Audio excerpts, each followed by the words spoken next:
Hi guys, இன்றைக்கி Friday. இங்கே Friday தான் சண்டே. சும்மா வீட்டில் இருக்க வேணான்னு நாங்கள் வெளியே கிளம்பியாச்சு. எப்போவுமே பீச் பார்க்குன்னு மட்டும் தானே போகிறோம். இன்றைக்கி நாங்கள் வலை வீசி தேடி ஒரு இடத்த கண்டுபிடிச்சிட்டோம். அதுவும் பீச்சுக்கு பக்கத்துலேயே.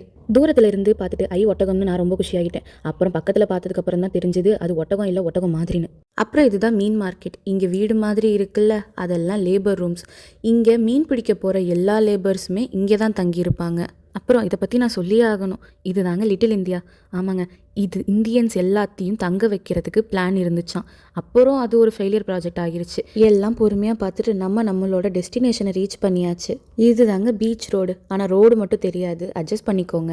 இது எல்லாத்தையும் கவர் பண்ணிட்டு நான் நடந்து போகும்போது தான் இது என் கையில் சிக்குச்சு. இதுதான் சிப்பி. அது உங்களுக்கும் தெரியும்னு எனக்கும் தெரியும். ஆனால் இதை திருப்பி பார்க்கும்போது மட்டும்தான் இதுக்குள்ளே ஏதோ ஒரு மாதிரி இருந்துச்சு. அது மட்டும் என்னன்னு கமெண்ட்டில் சொல்லிட்டு போயிருங்க. இங்கே நிறைய கடற்பறவைங்க இருந்துச்சு. அப்புறம் நாங்கள் மெயின் இடத்த ரீச் பண்ண கொஞ்சம் மேட்டில் ஏற வேண்டியது இருந்துச்சு. இதுதாங்க அந்த மேடு. பார்க்க சின்னதாக இருக்கும், ஆனால் ஏறும்போது கொஞ்சம் கஷ்டமாகவே இருந்தது. மேலே ஏறினதுக்கப்புறம் வியூ இப்படி தாங்க இருந்தது. பார்க்கவே சூப்பராக இருக்குல்ல. அப்புறம் இந்த வியூ தான் நான் பெஸ்ட்டுன்னு சொல்லுவேன். பிகாஸ் அவ்வளோ காமாக நல்ல ஃபீல் கொடுத்துச்சு. அந்த அலையோட சவுண்டு கூடவே அந்த பறவைங்களோட சவுண்டு, நானும் அவனும் மட்டும் வேற மாதிரி இருந்தது.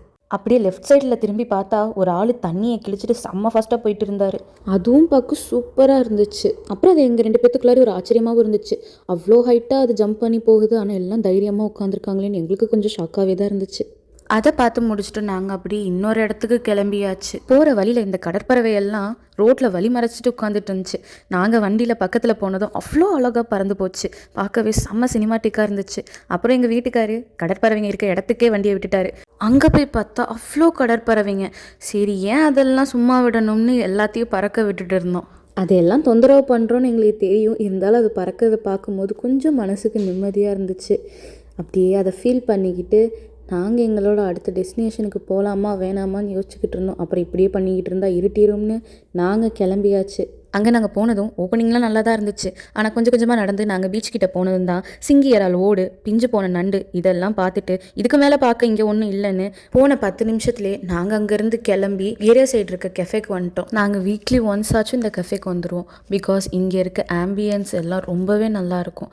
அப்புறம் மெனக்கார்டு வந்ததும் நாங்கள் pistachio milkshake, saffron latte and chocolate fudge cake தான் ஆர்டர் பண்ணியிருந்தோம். அதெல்லாம் சாப்பிட்டு முடிச்சுட்டு நாங்கள் அப்படியே பார்க் கிளம்பியாச்சு. பார்க் போயிட்டு ஒரு 1 hour டைம் ஸ்பெண்ட் பண்ணிவிட்டு நாங்கள் அப்படியே வீட்டுக்கும் கிளம்பிட்டோம். ஸோ அவ்வளோதாங்க கைஸ், இன்றைக்கி எங்கள் டே ரொம்பவே சூப்பராக போச்சு. உங்கள் டேவும் அப்படி தான் போயிருக்குன்னு நம்புகிறேன். அடுத்த வீடியோவில் மீட் பண்ணலாம். தேங்க்யூ ஃபார் வாட்சிங் and don't forget to hit the like and subscribe button.